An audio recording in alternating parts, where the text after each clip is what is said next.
Hi friend, चला तर मग आज गणपती बाप्पाचे दर्शन घेऊया आणि आपल्या रेसिपीला सुरुवात करूया. तर मी ते खोबरा किस घेतलेला आहे आणि या खोबरा किसमध्ये काजू बदामचे असे मोठे मोठे तुकडे टाकलेले आहेत.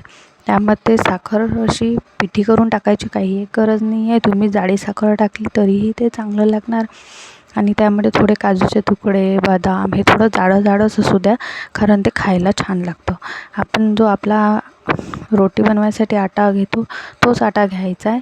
त्याचे आपण मोदकसाठी जे गोल असा हे आकार बनवतो, छोट्या छोट्या पुऱ्या बनवून घ्यायच्या आहे आणि हे सारण त्यामध्ये छान प्रकारे असं भरायचं आहे. आणि आता मी दाखवत आहे इथे त्याप्रमाणे हा मोदकाच्या अशा तुम्हाला ही पूर्ण असा मोदक असा बांधून घ्यायचा आहे हा.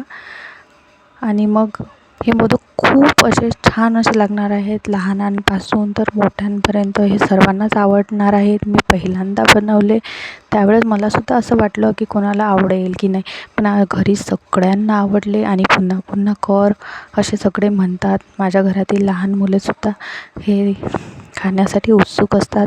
म्हणून तुम्ही पण करून पहा. आणि आम्ही इथे सर्व मोदक बघा कशाप्रकारे तयार करून घेतलेले आहेत. आणि आता हे मोदक आपल्याला दूध घेतलेलं आहे एका पॅनमध्ये. आपण हे खूप वेगळ्या पद्धतीने बनवत आहे. हे तुम्हाला फ्राय करायचे नाही आहेत किंवा उकडीच्या मोदकप्रमाणे उकडून पण घ्यायचे नाही आहे.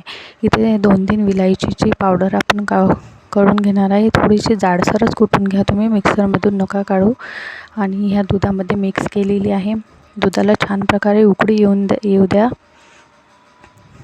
बघू शकता तुम्ही, दूध छान प्रकारे आपलं तापलेलं आहे. आणि या दुधामध्ये तुमच्याजवळ जर केसर असेल किंवा विलायची, हे तुम्ही तुमच्या आवडीनुसार टाकू शकता.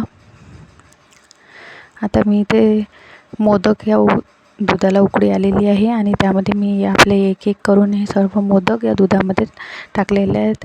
ते आपण छान प्रकारे उकळून घेणार. हे तुम्ही मीडियम फ्लेमवर 10 ते 15 मिनिटं तुम्ही या मोदकांना उकळून घ्या. आणि छान असा रंग येतो त्या मोदकांना. दूधाचं तुमचं छान तपवून गणपती बाप्पासुद्धा आपले वाट पाहत आहेत मोदकाची. तर आता झालेले आहेत. आपण एका पॅनमध्ये ते काढून घेणार आहोत गरम गरम मोदक आणि आपल्या गणपती बाप्पांना त्याचा नैवेद्य दाखवणार आहोत. तर पहा तुम्ही, छान असा रंग आलेला आहे त्या दुधाला. तुम्ही ही पद्धत वापरून एकदा नक्की ट्राय करून पहा. आणि गणपती बाप्पा मोरया.